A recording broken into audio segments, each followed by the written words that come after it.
오늘 전사님이랑 우리 친구들이 함께 살펴볼 말씀은 사람이란 무엇인가, 사람은 어떤 존재인가에 대해서 그 질문에 대한 답을 가르쳐주고 있는 말씀이 바로 오늘 창세기 1장 26절에서 28절 말씀이랍니다.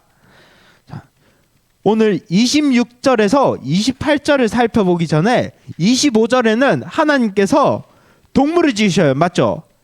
여러분, 하나님께서 동물을 언제 지으셔요? 몇째 날에 지으셔요? 정답이 나왔는데 근데 다섯째 날 막 셋째 날 나오고 며칠에 지으셨죠? 여섯째 날에 지으셨어요. 맞죠? 자, 그러면 일곱째 날은 뭐 하셨죠? 안식하셨어요. 하나님께서 여섯째 날에 동물을 지으실 때 여러분이 학교에서 배웠던 것처럼 막 아메바가 갑자기 세포가 늘어나서 갑자기 우연스럽게 막 땅으로 기어 나오더니 그게 물고기가 되었다가 막 새가 되었다가 이렇게 하나님께서 지으셨을까요? 아니라고 성경은 말하고 있어요. 성경은 25절에 이렇게 말하고 있어요. 모든 동물을 각각의 종류대로 지으셨다. 어떤 종류대로? 각각의 종류대로. 그 말은 무엇이냐? 하나님께서 지으실 때 이렇게 진화가 되게 지으신 게 아니라 분명히 원숭이 따로, 고릴라 따로, 물고기 따로, 새 따로, 다 따로 지으셨다는 것을 의미해요. 하나님께서는 여러 동물들이 각각 생김새, 그리고 어디에서 사는지, 무엇을 먹는지 다 다르게 지으셨어요. 그리고 그 동물들이 어떻게 하면 살아갈 수 있는지 그 방법도 각각 주셨어요. 하나님께서는 이렇게 6일에 동물들을 열심히 지으셨어요. 그리고 끝났나요? 여러분의 말대로면 이 동물들이 한 2억 년 뒤면 막 사람 되고 그런 거 아니에요? 하지만 성경에서는 그렇게 6일을 끝내지 않아요.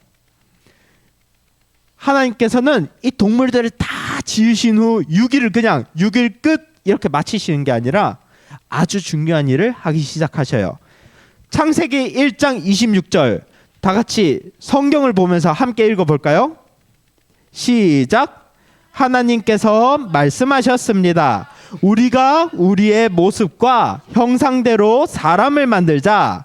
그래서 바다의 물고기와 공중의 새와 온갖 가축과 들짐승과 땅 위에 기어다니는 모든 생물을 다스리게 하자.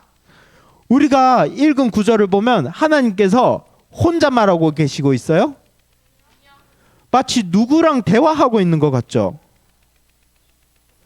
그렇다면 여기서 하나님이 대화하는 우리는 누구일까요? 뭐라고요?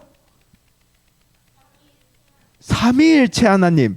바로 이 우리는 삼위일체 하나님을 말하고 있어요. 여러분, 작년에 삼위일체 배운 거 기억나요, 안 나요?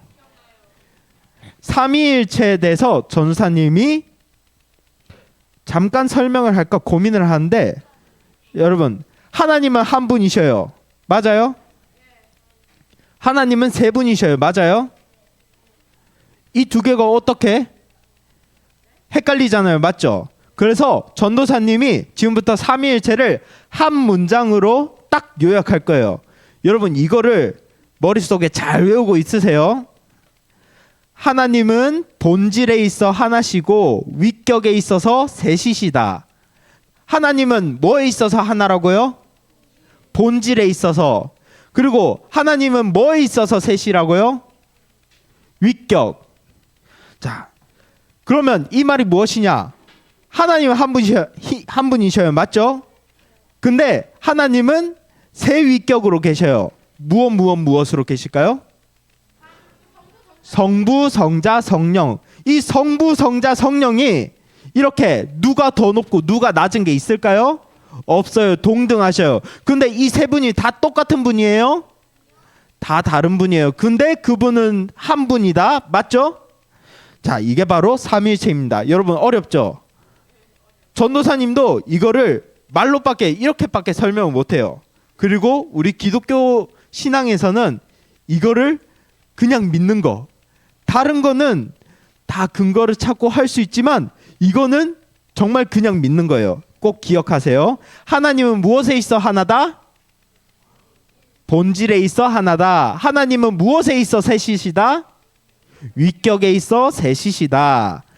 여러분, 창세기 1장을 읽으면 세상의 빛, 어둠, 식물, 동물이 막 만들어지죠. 맞죠? 근데 여기서 하나님이 뭔가 대화를 하시면서 만드신 게 있을까요? 막 이렇게 하자, 이렇게 해보자, 이렇게 말하시고 지으신 피조물이 있을까요? 없어요. 하나님께서 빛을 지으실 때 뭐라고 말씀하셔요? 빛이 있으라 명령하시죠. 그러니까 어떻게 됐어요? 갑자기 예수님이 싫어요, 빛 없을래요, 이렇게 하셨어요? 빛이 있으라 하시니 빛이 생겼어요. 어둠이 생기라 하시니 어둠이 생겼어요. 동물이 생기라 하시니 동물이 생겼어요. 근데 하나님께서 다른 거는 다 그렇게 만드시는데 오직 하나, 누구만은? 인간만은 하나님이 지으실 때 대화를 하셔요. 우리가 우리의 형상대로 만들자. 그래서 걔네들로 만물을 다스리게 하자. 이렇게 하나님이 대화를 하신답니다. 이 사실을 통해서 하나님께서는 우리 사람을 지으실 때 얼마나 정성스럽게 지으셨는지, 얼마나 깊게 생각하시고 지으셨는지 알 수 있어요. 물론 이 세상에 있는 모든 피조물, 하나님께서 지으신 이 모든 게 하나님의 영광을 드러내요. 맞죠? 근데 우리 사람만큼은 하나님께서 만드실 때 더 특별하게 지으신 거예요. 그래서 더 아름답고 더 찬란하고, 그래서 하나님의 영광을 더 잘 드러낼 수 있도록 하나님께서 사람을 지으셨어요.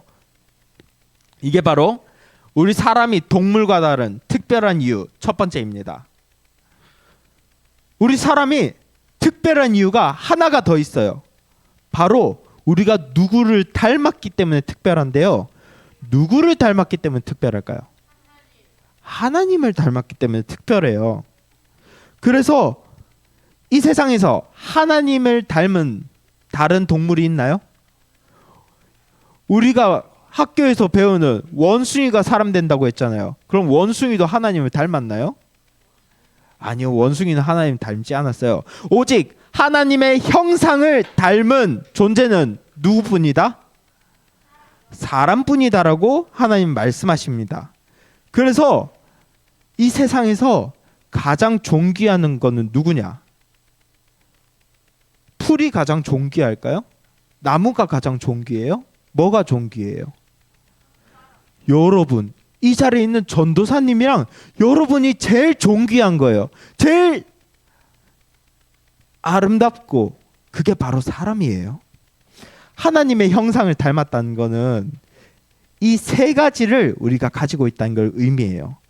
바로 우리 안에 지식과 의와 거룩함이 있다는 거를 우리가 줄여서 하나님의 형상을 닮았다라고 말해요. 우리 안에 있는 세 가지 무엇이라고요? 첫 번째, 다시, 우리가 하나님의 형상을 닮았다는 것은 우리 안에 지식, 의, 거룩이 있다는 거예요. 우리가 하나님 형상을 닮았다는 거 무엇이 세 개가 있다고요? 첫 번째, 지식. 두 번째, 의. 세 번째, 거룩이 있다는 거예요. 우리 안에 생명도 있죠. 근데 거룩도 있습니다. 이 세 가지를 가지고 있는 거는 오직 사람뿐이에요. 동물들이 지식을 가지고 있을까요? 그렇지 않아요. 동물은 본능을 가지고 있어요. 먹을 게 있다. 먹자. 저거는 독이 있네. 먹지 말아야지. 동물은 그냥 하나님께서 지으실 때 본능대로 살게 하셨어요. 그래서 본능에 따라 먹고, 본능에 따라 자고, 본능에 따라 새끼를 낳고, 본능에 따라 새끼를 키우고. 욕 아니에요? 자, 하지만 본능에 따라 살지 않고 지식을 가지고 배우고 익히고 후손에게 가르쳐주고 그 지식을 더 키우는 하나님의 창조물이 하나가 있어요. 그게 누구일까요? 바로 사람이에요. 그래서 사람은 하나님의 형상으로 지어져서 지식으로 세상을 살아가는 방법을 알고 또 누구를 아냐? 나를 누가 지었는지를 알아요. 바로 하나님을 아는 지식을 가지게 됩니다. 그래서 그 하나님을 아는 지식과 세상을 보는 지식을 가지고 이 세상을 잘 다스릴 수 있어요. 바로 하나님이 기뻐하신 대로. 또 사람은 두 번째로 무엇을 가지고 있죠? 아까 첫 번째 지식이라고 했잖아요. 두 번째는 의를 가지고 있어요. 의를 가지고 있는 건 무슨 말이냐? 무엇이 옳고 무엇이 그른지, 무엇이 잘된 것이고 무엇이 잘못된 것인지 알 수 있어요. 여러분, 동물이 다른 동물, 내 동생과 같은 동물, 그러니까 먼저 태어난 동물이 늦게 태어난 동물을 사랑해줘야 된다, 이런 걸 알까요? 당장에 여러분 집에 혹시 키운지 모르겠는데 구피를 보면 구피가 새끼를 낳아요. 그러고 뭐 하게요? 그 새끼를 먹어요. 구피가 그게 옳은 일인지 틀린 일인지 알아서 그렇게 하는 걸까요? 아니요. 그냥 구피는 본능대로 배고프다, 저기 나보다 약한 게 있네, 먹어야지 하고 먹는 거예요. 하지만 사람들은 이게 옳은 일인지 틀린지 알아요, 몰라요? 압니다. 그래서 사람들은 하나님의 기준에서 이거는 맞다, 이거는 틀리다, 이런 거를 아는 거예요. 마지막으로 지식과 의, 마지막으로 무엇이 있죠? 거룩이 있어요. 이 거룩은 무엇이냐? 구별되는 거예요. 맞죠? 동물들과 구별되고 세상과 구별되고 해서 하나님과 대면할 수 있는, 하나님과 만나서 교제할 수 있는 관계에 있다. 이것이 바로 거룩의 의미랍니다. 그렇다면 이 귀한 거, 지식과 의과 거룩, 여러분 하나님께 왜 받았어요? 왜 받았을까요? 우리가 왜 하나님의 형상을 닮았을까요?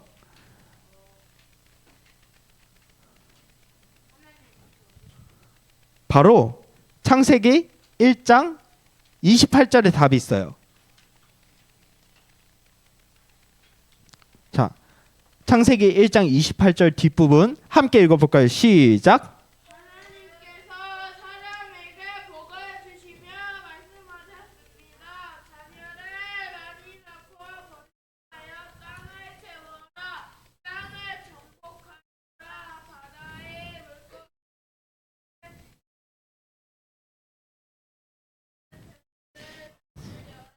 아멘.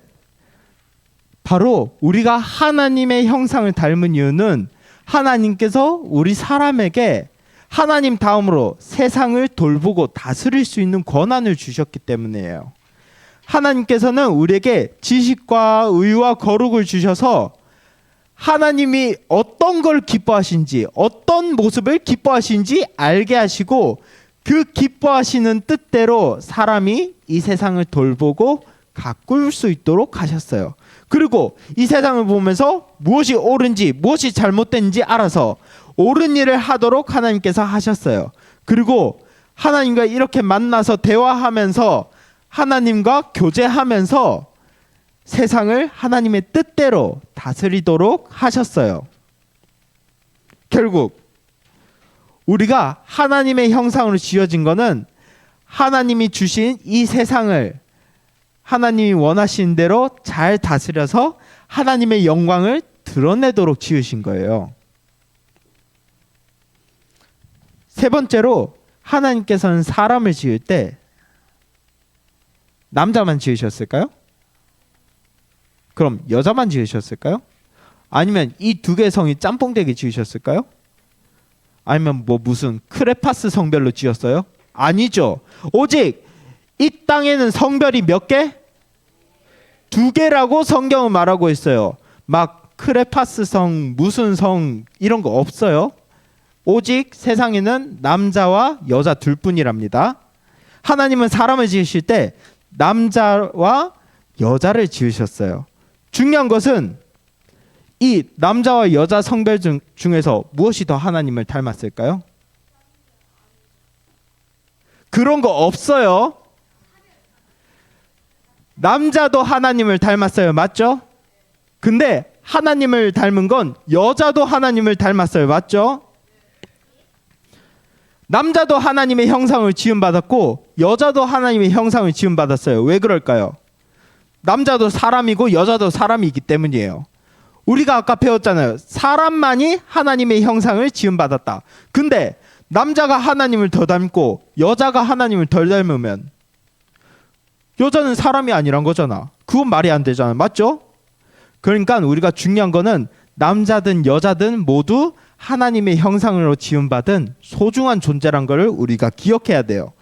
결국 이 남자와 여자는 모두 사람으로서 하나님의 형상을 가진 사람으로서 아낌받아야 되고 존중받아야 되고 사랑받아야 할 존재란 거를 성경은 말해주고 있는 거예요.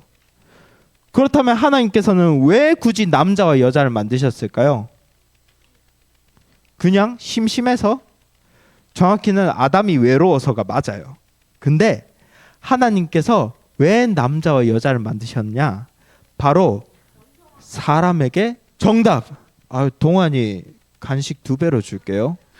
바로 하나님께서 복을 주시기 위해 남자와 여자를 만드셨어요. 우리 아까 읽었던 창세기 1장 28절 앞부분만 한번 읽어볼게요. 앞에 화면 보고 시작.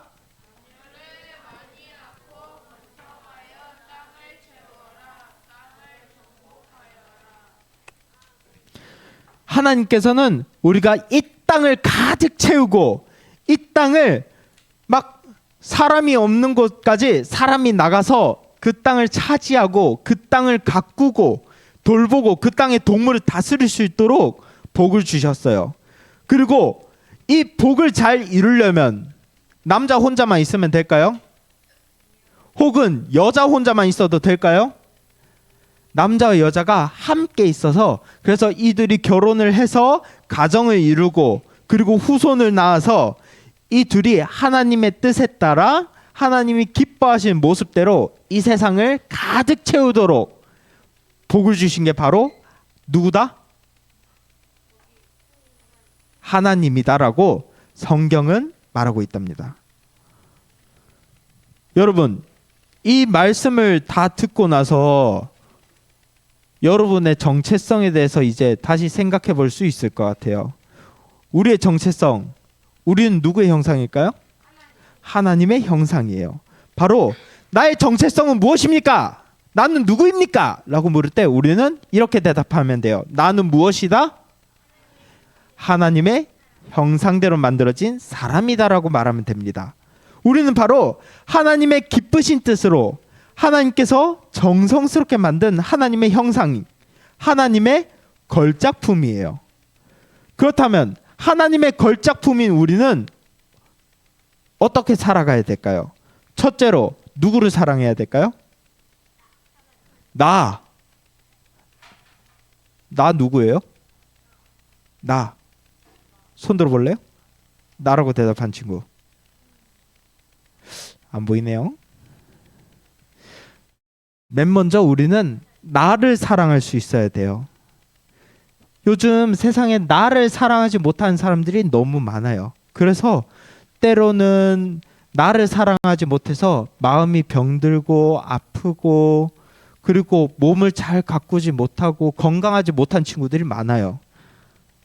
하지만 우리는 우리 스스로가 누구란 것을 알아야 돼요. 하나님의 무엇?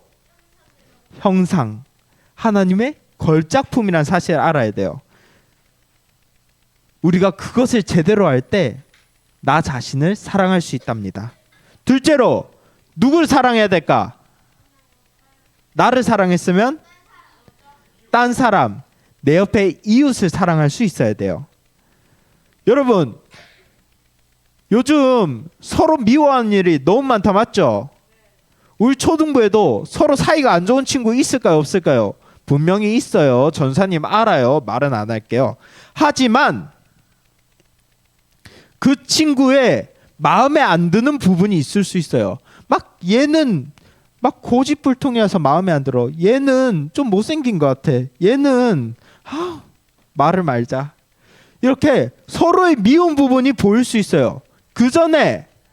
하지만 그 전에 여러분에게 먼저 보여야 할 모습 무엇일까요? 그 친구를 봤을 때 하나님의 형상이 보여야 돼요. 그러면 여러분이 그 친구를 미워한다는 거는 누구를 미워하는 거죠? 하나님의 형상을 미워하는 거예요. 못생겼대. 그럼 누구한테 손가락질하는 거예요? 하나님한테 손가락질 하는 거나 마찬가지예요. 우리가 모두가 나 혼자만 하나님의 형상을 닮았어, 나 혼자만 최고야가 아니라 내 옆에 있는 친구도 나만큼 똑같이 하나님을 닮았어, 내 옆에 있는 친구도 하나님의 걸작품이야, 이 사실을 기억해야 돼요.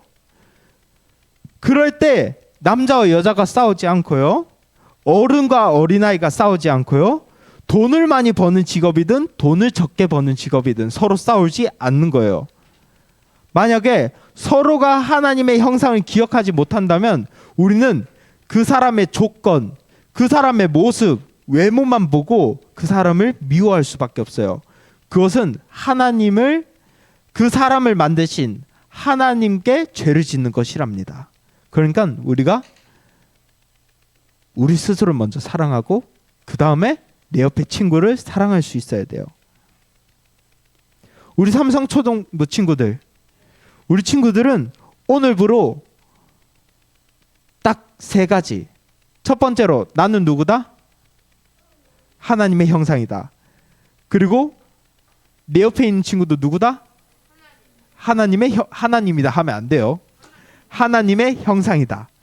이 2가지를 잘 기억하고, 그래서 여러분 스스로가 얼마나 소중한 존재인지, 얼마나 사랑받기 충분한지, 그리고 내 옆에 있는 친구들도 얼마나 사랑받기 충분한지 잘 기억하고 나와 내 친구를 사랑하는 삼성초등부 친구들이 됩시다.